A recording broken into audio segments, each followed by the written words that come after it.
On Tuesday this week, Parliament passed the Minimum Wage Bill 2015, whose main import is determining the minimum salary or wage an employer should pay an employee in different sectors of the economy. Workers MP Arinaitwe Rwakajara was the brain behind the private members' bill that the lawmakers unanimously supported. However, the Federation of Uganda Employers, the umbrella organization of employers in the country, is not happy with the new law. According to Douglas Opio, who is the executive director of the employers' body, the bill was hurriedly passed without adequate consultations involving all stakeholders. The minimum wage bill did not get to have the comprehensive consultation and engagement as we had hoped. We are not entirely against it, but we think it can work with a better structure. What we have now come up with is what has been agreed by even Federation of Employers.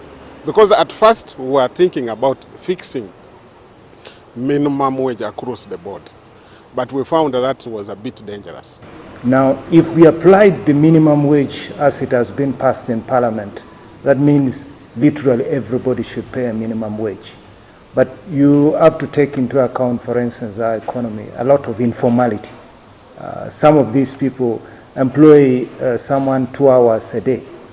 So if the minimum wage, for instance, is 130,000 a month, do you pay somebody you engage for 2 hours a day the same minimum wage? After Parliament passed the bill, there was misinformation that under the new law, a minimum salary or wage had been fixed. Asha Wilson Owere, the Chairman General of the National Organization of Trade Unions, clarified on this matter. Minister of Labour will be the one announcing minimum wage every year.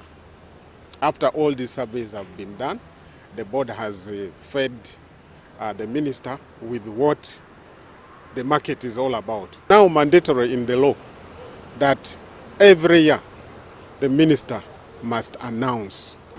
So there are dynamics which needs to be addressed. For instance, what constitutes the minimum wage? If I provided transport, if I provided meals, if I provided medical care, does that constitute part of the minimum wage? Because they are part of my wage bill as well.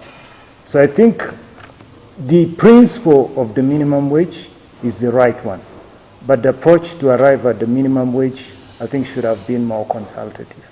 A study conducted by the Federation of Uganda Employers indicates that 90% of the total workforce in Uganda is in the informal sector, where salaries and wages are determined using many unclear factors.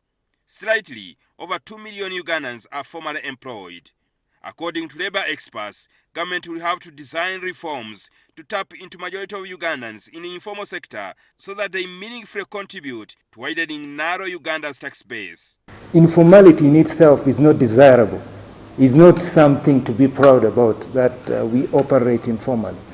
I think the government should put in place the right framework to allow people to move from the informal sector to the formal sector. Often when we talk about informal sector, we are thinking about some weak, small entities. But that's not the case. There are big companies operating in real estate, individuals doing serious transactions, even coming to over 100 million a day. Now, the government enforces minimum wage.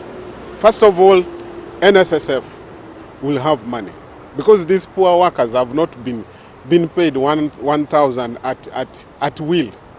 But now it will go in the system. You know that somebody is getting some money. He will be able to save. He will be able to buy something in the market.